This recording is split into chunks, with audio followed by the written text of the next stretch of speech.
जय हिंद दोस्तों। स्वागत है आपका हमारे YouTube चैनल ज्ञान आरबीएल में। दोस्तों आपको बता दें कि हम इस समय देख रहे हैं संविधान के टॉप 20 क्वेश्चंस जो कि आपके हर एक एग्जाम में कहीं ना कहीं पूछे जाते हैं। तो उसी का हम तीसरा पार्ट आपके पास लेकर के आ चुके हैं। तो दोस्तों इसमें हम टॉप 20 क्वेश्चन देखेंगे, यानी कि हम 40 से लेकर के 60 क्वेश्चन तक देखेंगे। और इसके पहले अगर वीडियो आप नहीं देखा तो उन्हें जरूर देखेंगे, क्योंकि आपके आने वाले एग्जाम चाहे वो यूपी ट्रिपल एस सी पेट में 5 नंबर का हो या फिर यूपीएसआई लेखपाल यूपीपीएससी, सभी एग्जाम के लिए मोस्ट इंपॉर्टेंट क्वेश्चंस होंगे। दोस्तों चलिए शुरू करते हैं वीडियो को।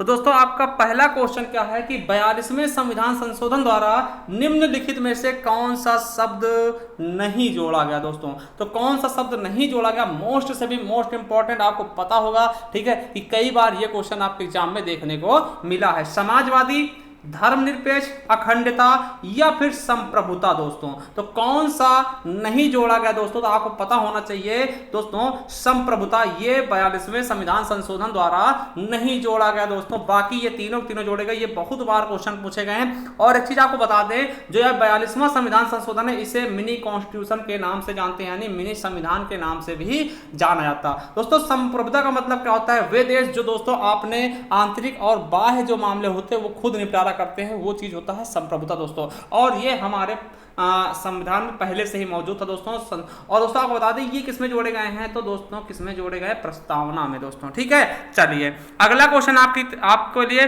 दोस्तों, हमारी प्रस्तावना में स्वतंत्रता, समता, बंधुत्व के आदर्श को लिया गया। दोस्तों कई बार ये क्वेश्चन पूछा गया कि स्वतंत्रता, समता और बंधुत्व कहां से लिया गया है, किस क्रांति से प्रेरित है। दोस्तों तो आपको बता दें ये किस क्रांति से प्रेरित, दोस्तों फ्रांस की क्रांति से प्रेरित दोस्तों, जो 1789 से लेकर के 1799 के आसपास तक चली थी। दोस्तों कहां से लिए गए ये तीन शब्द, तो फ्रांस की क्रांति से संबंधित है दोस्तों, फ्रांस की क्रांति से।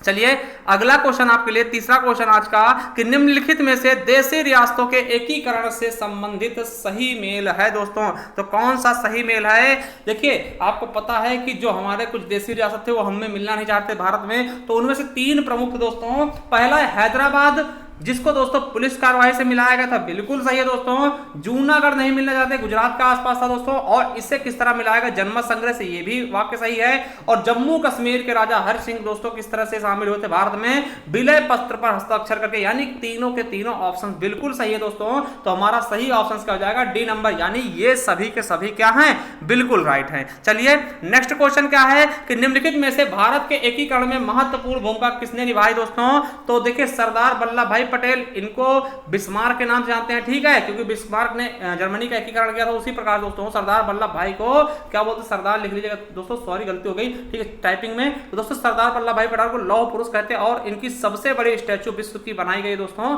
ठीक है, वो भी आपको पता होना चाहिए। और वीपी मेनन, इन्होंने भी भूमिका निभाई दोस्तों। और माउंट बेटन दोस्तों, देखिए माउंट बेटन ने भी भूमिका निभाई थी दोस्तों। तो देखिए ये क्वेश्चन है तो ये सभी सही हो जाएगा दोस्तों। अगर पूछा सबसे प्रमुख भूमिका किसने निभाई, तब सरदार वल्लभ भाई पटेल होता दोस्तों, ठीक है। तो दोस्तों तीनों लोगों ने भूमिका कहीं ना कहीं निभाई थी दोस्तों एकीकरण में भारत के दोस्तों, ठीक है। चलिए अगला है, भाषाई आधार पे गठित होने वाला पहला आयोग कौन सा। दोस्तों बहुत ही ज्यादा मोस्ट इंपॉर्टेंट क्वेश्चन है दोस्तों। तो आपको बताना है कि भाषाई आधार पे गठित होने वाला पहला और सबसे पहला आयोग कौन सा। दोस्तों तो आपको पता होना चाहिए धर आयोग, जेवीपी आयोग, फजल अली आयोग, इनमें से कोई नहीं दोस्तों। तो आपका मोस्ट इंपॉर्टेंट क्वेश्चन बनेगा धर आयोग दोस्तों, इसका सही ऑप्शन होगा। देखिए धर आयोग क्या दोस्तों, पहली बार गठित होने वाला भाषाई आधार पे आयोग है दोस्तों। आपको बता दें कि इसका गठन कब हुआ, तो 17 जून दोस्तों, कब 17 जून 1948 को इसका गठन किया गया था। और इसके जो 3 सदस्य थे दोस्तों, उनमें से आपको बता दें कौन कौन थे सदस्य। तो पहले थे एसके धर दोस्तों, जो कि इलाहाबाद हाईकोर्ट के जज थे दोस्तों, ठीक है, इलाहाबाद हाई कोर्ट के जज। देखिए नाम याद रखिएगा, पूछ लेगा कौन है दोस्तों, तो इसके धर दोस्तों, जिन्हीं के नाम पे धर आयोग रखा गया था, ठीक है, ये इलाहाबाद के जज थे। और दूसरे थे दोस्तों JN लाल पन्ना, JN लाल दोस्तों, क्या JN लाल दोस्तों, और ये क्या थे, वकील थे। और दोस्तों एक थे पन्ना लाल दोस्तों, तो पूर्व IAS थे। तो 3 लोगों के दोस्तों इस समिति में 3 लोग शामिल थे, ठीक है। तो धर इसके जज थे, इसीलिए इसका नाम धर आयोग रख दिया गया था दोस्तों। और इसने दोस्तों 10 दिसंबर 1948 को अपना क्या रिपोर्ट सौंपा था दोस्तों। देखिए ये आयोग किस लिए बनाया गया था, इसलिए कि क्या भाषाई आधार पे राज्यों का गठन होना चाहिए, इसके लिए दोस्तों इनसे जवाब मांगा तो इन्होंने सीधा सीधा मना कर दिया गया था दोस्तों, ठीक है। अब आपको बता दें दोस्तों जेवीपी आयोग के बारे में बता दें। देखिए जे मतलब क्या होता है जवाहरलाल नेहरू, ठीक है, वी से वल्लभ भाई पटेल और पी से पट्टाभी सीतारामैया, इन तीनों के नाम के पहले अक्षर लेकर के दोस्तों जेवीपी समिति बनाई गई थी और इसका गठन दिसंबर 1948 में किया गया था। इसने दोस्तों रिपोर्ट 1 अप्रैल 1949 को सौंपा था दोस्तों, ठीक है, तो याद रखेंगे, ठीक है, जेवीपी। और दोस्तों फजल अली आयोग के बारे में हम आगे पढ़ लेंगे। चलिए अगला क्वेश्चन है कि फजल अली आयोग के सदस्य कौन नहीं थे दोस्तों। तो आपको बता दें जो फजल अली आयोग थे दोस्तों उसके भी 3 सदस्य थे। देखिए पहले थे फजल अली, इनको अध्यक्ष बनाया गया, इन्हीं के नाम पर इसका नाम फजल अली रखा गया दोस्तों। और इस आयोग का गठन कब किया गया, तो दिसंबर 1953 में दोस्तों, याद रखेंगे दिसंबर 1953 को इसका गठन किया गया। दूसरे के एम फड़िक्कर दोस्तों बिल्कुल सही, ये भी थे दोस्तों। और तीसरे हृदयनाथ कुंजरू दोस्तों, ये तीनों थे दोस्तों। कौन नहीं थे, तो पट्टाभी सीतारामैया दोस्तों। पट्टाभी सीतारामैया किस समिति थे, जेवीपी समिति थे, वो हमने पहले बता दिया दोस्तों। और सबसे इंपॉर्टेंट चीजें थी दोस्तों, और आपको बता दें कि इसी फजल अली आयोग ने दोस्तों 16 राज्य और 3 केंद्र शासित प्रदेश बनाने की सिफारिश भी की गई थी। और इसी के कहने पे दोस्तों 7वां संविधान संशोधन किया जाता है, जिसमें दोस्तों सर्वप्रथम 14 राज्य और 6 केंद्र शासित प्रदेशों का गठन किया जाता है 4 भागों में बांट करके दोस्तों, ठीक है। तो किस संविधान संशोधन द्वारा दोस्तों, 7वें संविधान संशोधन द्वारा कितने राज्य दोस्तों, 14 राज्य 6 केंद्र शासित प्रदेशों को 4 भागों में बांटकर इनका गठन किया जाता है फजल अली आयोग के कहने पर दोस्तों। अगला है नागरिकता पर कानून बनाने का अधिकार किसको दोस्तों, नागरिकता संबंधी कानून कौन बनाता है दोस्तों, सुप्रीम कोर्ट, राष्ट्रपति, संसद या फिर प्रधानमंत्री दोस्तों। आपको पता होना चाहिए कि कौन बना सकता है नागरिकता पे कानून दोस्तों, तो कौन बना सकता है, संसद दोस्तों, ठीक है। देखिए नागरिकता संबंधी कानून किसको दे गए थे, संसद को दे गए थे दोस्तों। उन पे कानून कौन बनाएगी, संसद बनाएगी दोस्तों। आपको पता होगा कि नागरिकता अधिनियम 1955 बनाएगा, जिसमें 6 बार संशोधन हो चुका दोस्तों, 86 में, 1986, 1992, 2003, 2005, 2015 और 2019 अभी हाल ही में हुआ था, जिसमें दोस्तों सीईए वाला उसमें बहुत बड़ा बवाल भी हुआ था, ठीक है। तो याद रखना नागरिकता अधिनियम 1955 के तहत दोस्तों इस पे कौन कानून बनाती है, तो संसद कानून बनाती है मेरे दोस्तों, ठीक है। और नागरिकता है किसमें दोस्तों, भाग 2 में दोस्तों 5 अनुच्छेद से लेकर के अनुच्छेद 5 से लेकर के 11 तक दोस्तों, ये चीज याद रखेंगे, ठीक है।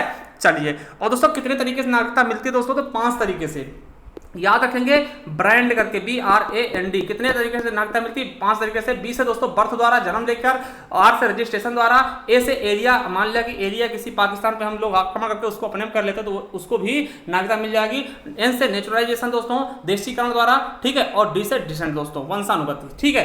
तो ये चीजें 5 तरीके से नागरिकता मिलती है। अगला क्वेश्चन है संविधान के किस भाग को दोस्तों भारत का मैग्ना कार्टा कहा जाता है दोस्तों, बहुत ही मतलब कि इंपॉर्टेंट चीज है भारत का मैग्ना कार्टा दोस्तों, ठीक है। तो किस भाग को कहते हैं, भाग 3 को कहते हैं दोस्तों। क्यों, क्योंकि इसमें भारत के मैग्ना कार्टा क्यों कहते हैं, क्योंकि दोस्तों ये कुछ हमें अधिकार देता है, ठीक है। तो इसमें क्या है दोस्तों, मौलिक अधिकार है दोस्तों। और मौलिक अधिकार आपको पता कहां से लिए गए हैं, तो USA से, अमेरिका दोस्तों, ठीक है। तो भारत के मौलिक अधिकारों दोस्तों भारत का मैग्ना कार्टा कहते हैं, ठीक है। भाग 3 को संविधान का मैग्ना कार्टा कहा था और ये अमेरिकी संविधान से क्या है दोस्तों, लिए गए हैं, उससे प्रभावित है दोस्तों। वैसे बात करें मैग्ना कार्टा दोस्तों, मैग्ना कार्टा फ्रेंच भाषा का शब्द है दोस्तों, और इसका सबसे पहले प्रयोग कहां हुआ था, तो इंग्लैंड में हुआ था, ठीक है। तो क्वेश्चन आपसे पूछेगा कि भारतीय संविधान के भाग 3 कहां से लिए गए हैं, तो अमेरिका से लिए गए। क्या है इसमें, तो मौलिक अधिकार दोस्तों, क्या है, मौलिक अधिकार, जो कि 6 प्रकार के मौलिक अधिकार वर्तमान में है दोस्तों, ठीक है। भाग 2 में नागरिकता दोस्तों, ठीक है। भाग 4 में नीति तत्व दोस्तों, भाग 5 में संघ के बारे में बताया गया। अगला क्वेश्चन है नागरिकों के मौलिक अधिकारों गारंटी और सुरक्षा कौन देता है दोस्तों, तो कौन देता दोस्तों नागरिकों को मौलिक अधिकार गारंटी और सुरक्षा कौन देता, केंद्र सरकार, राज्य सरकार, सुप्रीम कोर्ट या राष्ट्रपति दोस्तों। तो आपको बता दें सुप्रीम कोर्ट दोस्तों ये गारंटी देता है कि आपके मौलिक अधिकार कोई आपसे छीन नहीं सकता। वैसे दोस्तों आपको बता दें कि इनमें दोस्तों परिवर्तन कौन कर सकता है मौलिक अधिकारों में, तो दोस्तों संसद करेगी। और युक्तायुक्त कुछ मतलब कि अनकरे कौन लगाएगा कुछ समय के लिए दोस्तों, तो वो करता है कौन, राष्ट्रपति द्वारा दोस्तों करता है, जब क्या लगता है आपातकाल, ठीक है। चलिए 50 नंबर क्वेश्चन का मूल अधिकार से संबंधित कथन सही नहीं है दोस्तों। कौन सा कथन सही नहीं है, पहला है मूल अधिकार दोस्तों भाग 3 को कहते हैं, बिल्कुल सही दोस्तों। अमेरिका से लिए गए, ये भी बिल्कुल सही है। अनुच्छेद 12 और 12 से 35 तक है दोस्तों, ये भी बिल्कुल सही, ये वाद योग्य नहीं है दोस्तों। तो आपको बता दें दोस्तों यही गलत है, ये वाद योग्य। वाद का मतलब क्या था दोस्तों, कोई आपका हनन कर ले, इसके आप वाद विवाद कर सकते हैं दोस्तों। तो आपको बता दें ये वाद्य योग है दोस्तों। तो वाद्य योग कौन नहीं दोस्तों पूछा जा सकता, तो कौन नहीं है, राज्य के नीति निर्देशक सिद्धांत दोस्तों, वो वाद्य योग नहीं होंगे। चलिए अगला क्वेश्चन क्या है, अनुच्छेद 14 संबंधित दोस्तों। तो अनुच्छेद 14 किससे संबंधित संबंधित दोस्तों ये आपको बताना है। बिल्कुल अच्छे दोस्तों, बहुत ही अच्छा क्वेश्चन है। तो अनुच्छेद 14 किससे संबंधित दोस्तों? तो विधि के समक्ष समानता से दोस्तों, ठीक है। विधि के समक्ष समानता या फिर विधि का समान संरक्षण संबंधित दोस्तों, तो ये चीजें याद रखेंगे। देखिए अस्पष्टता किसमें दोस्तों? ये भाग 17 में है। और दोस्तों ये है आपका उपाधियों का अंत 18 में और ये वाक अभिव्यक्ति वाला 19 में दोस्तों। तो हमारा ए ऑप्शन बिल्कुल राइट हो जाएगा। चलिए अगला क्वेश्चन क्या है दोस्तों? अनुच्छेद 40 का संबंध किससे दोस्तों? तो आपको बताते हैं अनुच्छेद 40 किससे संबंधित? ग्राम पंचायत के गठन से मेरे दोस्तों। और देखिए समान सिविल संहिता दोस्तों, तो ये हमारा ए ऑप्शन बिल्कुल सही होगा। ये आपका 44 में दोस्तों, जिससे कि सबके लिए बराबर है ना, वो चीज किसमें है? 44 में। और दोस्तों संवैधानिक उपचारों का अधिकार आपको पता है दोस्तों किसमें है? आर्टिकल 32, जिसे दोस्तों भीमराव अंबेडकर ने क्या बोला है दोस्तों? संविधान की आत्मा बोला, आत्मा या हृदय बोला, ठीक है। चलिए अगला क्वेश्चन क्या है दोस्तों? नेक्स्ट क्वेश्चन, संविधान में हमारे राष्ट्र का उल्लेख किस नाम से किया गया दोस्तों? भारत अथा इंडिया, या केवल भारत या हिंदुस्तान, या फिर भारत हिंदुस्तान या इंडिया? दोस्तों आपको बता दें भारत तथा इंडिया दोस्तों। क्या? भारत तथा इंडिया नाम से भारत का उल्लेख किया गया है संविधान में, ठीक है। चलिए अगला, निम्नलिखित में से कौन सा भारत को धर्मनिरपेक्ष राज्य वर्णित करता है दोस्तों? कौन करता है धर्मनिरपेक्ष राज्य दोस्तों भारत को? तो किसमें मिलेगा? मौलिक अधिकार या फिर मौलिक कर्तव्य या नीति निषेध तत्व दोस्तों, या फिर भारत का संविधान की जो प्रस्तावना दोस्तों, वो तो आपको बता दें प्रस्तावना में ही धर्मनिरपेक्ष के बारे में बताया गया। हमारा डी ऑप्शन बिल्कुल सही होगा दोस्तों। नीति निषेध सिद्धांत क्या करते हैं भारत को दोस्तों? ये क्या करते हैं दोस्तों? आपको बता दें ये कल्याणकारी राज्य की स्थापना करते हैं, ठीक है। ये क्या करते हैं? कल्याणकारी राज्य की स्थापना करते हैं। नीति निषेध सिद्धांत और दोस्तों कहां लिए गए? आयरलैंड से लिए गए, ठीक है। चलिए अगला क्वेश्चन 55 नंबर, भारतीय संविधान की उद्देशिका में संशोधन कब किया गया दोस्तों? तो किसके द्वारा किया गया? तो 42वें संविधान संशोधन किया गया था दोस्तों। इसमें 3 शब्द जोड़े गए थे। क्या? 3 शब्द जोड़े गए, अखंडता दोस्तों, धर्म पंथ निरपेक्ष और समाजवाद दोस्तों, ठीक है। तो चलिए और दोस्तों ठीक है, तो ये चीज आपके लिए बहुत इंपॉर्टेंट होगी। चलिए अगला क्वेश्चन क्या है? हम भारत के लोग शब्दों का प्रयोग भारतीय संविधान में कहां किया गया दोस्तों? तो हम भारत के लोग कहां किया गया है? आपको पता होना चाहिए कहां किया गया है? संविधान की प्रस्तावना में दोस्तों। और ये डी ऑप्शन बिल्कुल और बिल्कुल राइट हो जाएगा। चलिए अगला क्वेश्चन क्या है? भारत की स्वतंत्रता में किस स्वतंत्रता का वर्णन नहीं है मेरे दोस्तों? तो आपको बता दें विचार की स्वतंत्रता बिल्कुल सही है।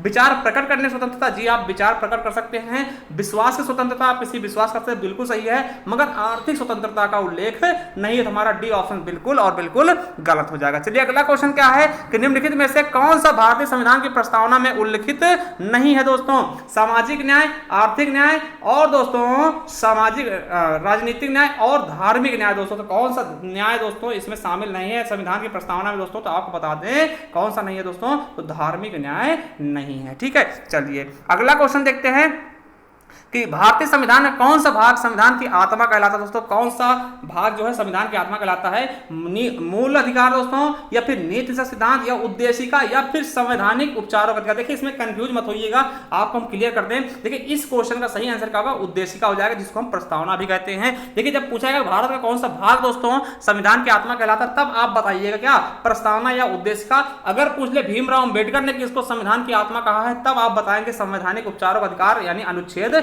32 को। तो दोस्तों इसका सही आंसर क्या हो जाएगा? हमारा सी नंबर। चलिए आज का लास्ट क्वेश्चन, किस वाद के फैसले में सर्वोच्च न्यायालय ने सर्वप्रथम घोषित किया कि उद्देशिका संविधान का हिस्सा नहीं है मेरे दोस्तों? तो कौन सा है? तो बेरूबारी यूनियन संघ दोस्तों ये कहता है कि संविधान का हिस्सा नहीं है। कौन? उद्देशिका संविधान का हिस्सा नहीं है और इसमें संशोधन नहीं किया जा सकता दोस्तों। मगर वहीं पे दोस्तों केशवानंद भारती ने कहा था हाँ ये संविधान का ही भाग है दोस्तों। तो इसका सही आंसर क्या हो जाएगा? ए नंबर बिल्कुल राइट हो जाएगा दोस्तों, ठीक है। तो आज के आपके 20 क्वेश्चन हो गए दोस्तों। मिलते हैं नेक्स्ट वीडियो में। आपको वीडियो कैसी लगे हमें जरूर बताइएगा दोस्तों। और अगर पहली बार आए हैं, चैनल विजिट कर रहे हैं दोस्तों, तो चैनल सब्सक्राइब करना मत भूलिएगा, बेल आइकन जरूर प्रेस करिएगा, क्योंकि हम इसी प्रकार क्वेश्चन आपके लिए लाते रहेंगे जो कि आपके आने वाले सभी एग्जामों के लिए मोस्ट से भी मोस्ट इंपॉर्टेंट सिद्ध होने वाले हैं।